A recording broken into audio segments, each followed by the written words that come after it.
Las agresiones políticas, militares y económicas lanzadas por los Estados Unidos contra varias naciones ha tenido un impacto tan profundo que ha impulsado a esos países a unirse, formando alianzas que desafían abiertamente el poder hegemónico del imperio estadounidense. Pero, ¿cuál es la política que debería seguir los Estados Unidos ante esta situación? Debo decirle que no vemos ningún tipo de cambio significativo en la política de los Estados Unidos como respuesta a todo esto, pero de todo modo, si hubiera un cambio significativo en su diplomacia, ya no sería Estados Unidos. Es muy difícil, debo decir, imaginar un escenario en el que se desvincule de su comportamiento tradicional. Los neoconservadores han consolidado el poder absoluto sobre la política exterior estadounidense y para acceder en la burocracia del país es necesario adherirse a los supuestos fundamentales que guían su actuación. Estos supuestos que hemos descrito previamente continúan guiando las decisiones de Washington.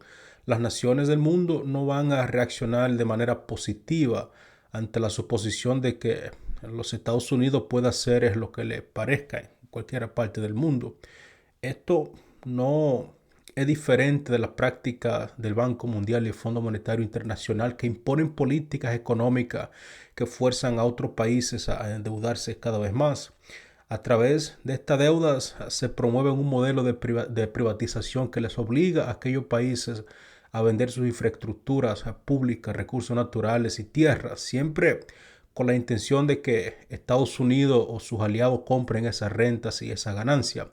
Este es el plan que los Estados Unidos ha venido siguiendo desde 1945, generar una dependencia internacional. La gran pregunta es cómo esperar que un país que ha diseñado un sistema tan intrincado de control y dependencia de repente decida librarse de él. Es algo impensable, considero yo. Si algún congresista sugiere una política que no fuera primero América, sería inmediatamente excluido del poder. El sistema político estadounidense, con su duopolio de partido entre republicanos y demócratas, ha sido diseñado para garantizar que los políticos, una vez electos, sigan la misma línea. Los discursos suelen ser casi idénticos. Somos los mejores, entre comillas, y si alguien cuestiona esa narrativa, es simplemente considerado un antipatriota. Si se opone a la guerra en Ucrania, si le acusa de apoyar a Putin, si se opone a la guerra en Gaza, Siria o Líbano, simplemente se le tacha de antisemita. Mientras este tipo de retórica continúe dominando la política estadounidense, no veo, debo decirles, lamentablemente, no veo posible un cambio real en su dirección. Y en situaciones como esta, la caída y el colapso de un líder mundial suele venir desde adentro. Estados Unidos ha creado de alguna manera una especie de ilusión de un gran Israel en el Medio Oriente o una Unión Soviética en Europa Central, absorbiendo a Europa en su órbita durante la Guerra Fría. Esto ha llevado a que incluso naciones como Inglaterra sean más pro-estadounidenses que los mismos propios estadounidenses. Este es el precio a pagar por el apoyo estadounidense, debo decirle, y es exactamente el caso de figuras como Sir Keir Starmer en Inglaterra o Ursula von der Leyen dentro de la Unión Europea. Lo que ahora parece estar aterrando a Europa es que las crecientes posibilidades que tengan que apoyar a Estados Unidos no solo en la sanción contra Rusia, sino también en la sanción contra China y por extensión a cualquiera de los aliados globales que apoyen a estas naciones, con la excepción de los Estados Unidos. Este cambio en la dinámica global está empezando a afectar no solamente a Europa, sino también a la misma economía estadounidense. La economía de los Estados Unidos, especialmente sectores como la computación y en la defensa también, debo decirle, depende en gran medida de los materiales que vienen desde China. Si se imponen sanciones a las importaciones chinas, se corre riesgo de aislar no solamente a los Estados Unidos del mercado global, sino también a sus aliados. Ya se está viendo los primeros efectos como la quiebra de empresas como Intel en los Estados Unidos. La protesta de la industria estadounidense no se ha hecho esperar. Necesitamos galio, germanio, cobalto y tierras raras para mover nuestras industrias, que no pueden obtener por otras vías, claman los expertos. En este contexto, yo creo que las tensiones económicas empiezan a chocar con las tensiones políticas y ese es un punto que es probable que en última instancia los países actúen a favor de sus propios intereses económicos, que es lo normal y lo lógico. En mi opinión, el materialismo histórico, una perspectiva que comparto de hecho con otros analistas, puede ayudarnos a entender mejor cómo actúan estos países. Incluso los grandes estados como los Estados Unidos tarde o temprano se verán obligados a actuar de acuerdo con sus propios intereses políticos y económicos. Lo que Estados Unidos está haciendo actualmente no solamente va en contra de sus propios intereses económicos, sino que también podría desencadenar una serie de consecuencias imprevistas en el escenario internacional. El tipo de narcismo infantil, debo decirle, de los neocon, que creen que pueden hacer lo que quieran y si no hacen lo que dicen, te van a lastimar o van a hacer un berrinche y van a hacer algo que no te va a gustar. Es una cuestión que no favorece ni beneficia a los Estados Unidos. Lo que realmente está moviendo en los Estados Unidos es un conflicto entre los sueños de control de los neocon y la economía doméstica estadounidense y sus satélites europeos que están diciendo, bueno, esperas un momento, tu sueño no es realista, tu fantasía simplemente está destruyendo nuestra realidad de prosperidad económica. Se supone que deberían promover la libertad económica. Ustedes en los Estados Unidos han forzado a los europeos a suspender esa libertad económica.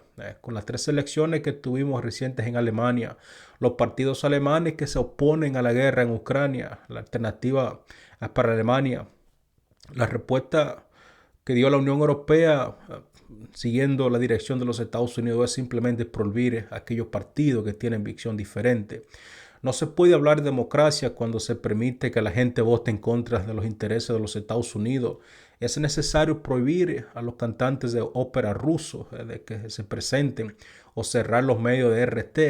La democracia en su verdadero sentido debería permitir la libertad de expresión, pero lo que estamos viendo en este momento es una distorsión de la realidad. Estamos redefiniendo lo que significa democracia, convirtiéndola más bien en una estructura en la que solo aquellos países que se alinean con las demandas de los Estados Unidos para el control mundial son considerados como países democráticos. Los otros son considerados autócratas o dictadores.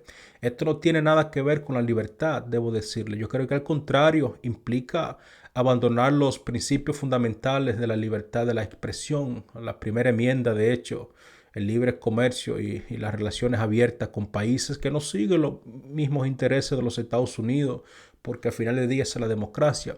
Los sueños imperialistas de Estados Unidos están llevando a un cambio radical en la estructura política y social mundial. Todo lo que Estados Unidos predica sobre ser la raíz de la civilización occidental se está desmoronando con sus acciones en Ucrania y Medio Oriente, especialmente en Gaza.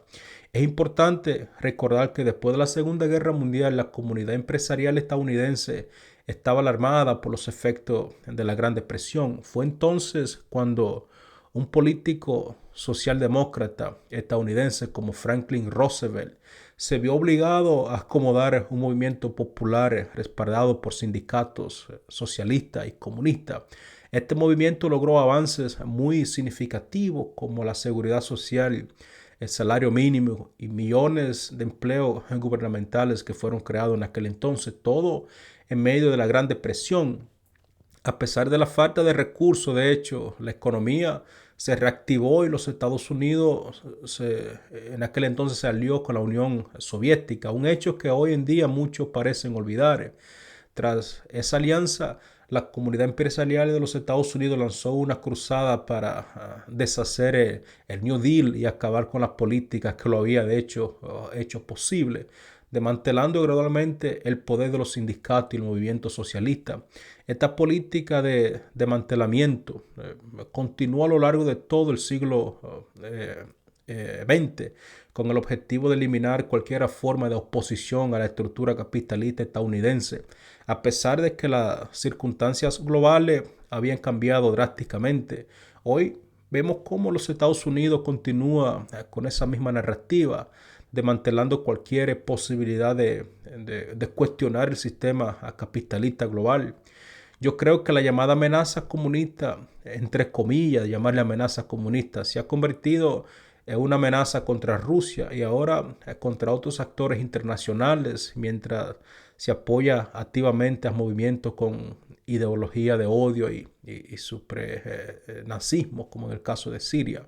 Lo que estamos presenciando es una repetición de los conflictos del siglo XX, pero con Estados Unidos tomando un papel cada vez más cuestionable. En este contexto, yo creo que la situación política en toda Europa se complica aún más. Los líderes de la Comisión Europea, como Ursula von der Leyen, no han sido elegidos por el pueblo europeo. Cabe mencionar esa parte. Sin embargo, están impulsando políticas que favorecen la continuidad de la guerra en Ucrania y el apoyo incondicional a los caprichos estadounidenses. Incluso cuando la mayoría de los votantes en toda Europa y los Estados Unidos se oponen fielmente a estas políticas asquerosas y agresivas. Los gobiernos, sin embargo, continúan avanzando en estas direcciones que parecen ir en contra de los intereses propios de sus ciudadanos. La desconexión entre el liderazgo político y la democracia real está creando una situación que es cada vez más insostenible. La política actual de la Unión Europea está siendo influenciada por líderes que no representan en absoluto verdaderamente a la población. El resultado es un conflicto que se prolonga con la continuación de una falta de acción para lograr una paz duradera. En lugares como Gaza, por ejemplo, la ayuda humanitaria se ve bloqueada siempre por intereses geopolíticos, mientras la comunidad internacional parece ser incapaz de presionar de manera efectiva para ponerle fin a la crisis. Este es un reflejo de un sistema global que ha perdido el contacto con la voluntad de los pueblos. Las Naciones Unidas han demostrado ser incapaces de resolver los problemas, a pesar de contar con una fuerza militar destinada a hacer valer las decisiones que los miembros toman. La realidad es que su capacidad de acción está comprometida. En el futuro yo creo que podríamos estar ante la creación de una nueva versión de las Naciones Unidas sin la participación de los miembros actuales del Consejo de Seguridad ni la influencia de los países de la OTAN. Con esto, amigos, llegamos al final de este programa de hoy. Como siempre, agradezco su tiempo y su atención. Si estás interesado en acceder a más contenido exclusivo, recuerda que puedes hacerlo a través de la membresía del canal. Esta membresía te ofrece acceso a materiales adicionales que complementa y profundiza los temas que tratamos en cada programa, brindándote, considero yo, un valor aún mucho mayor en tu experiencia. Y bien, no olvides suscribirte, darle me gusta y compartir este video y dejar un comentario en la sección de comentarios para poder seguir enriqueciendo esta conversación. Siempre debo decirle que estaré atento a tus sugerencias y preguntas que son siempre bienvenidas. Y bueno, nos vemos en la próxima edición donde seguimos analizando los temas más relevantes del momento. Hasta entonces, cuídate y hasta la próxima.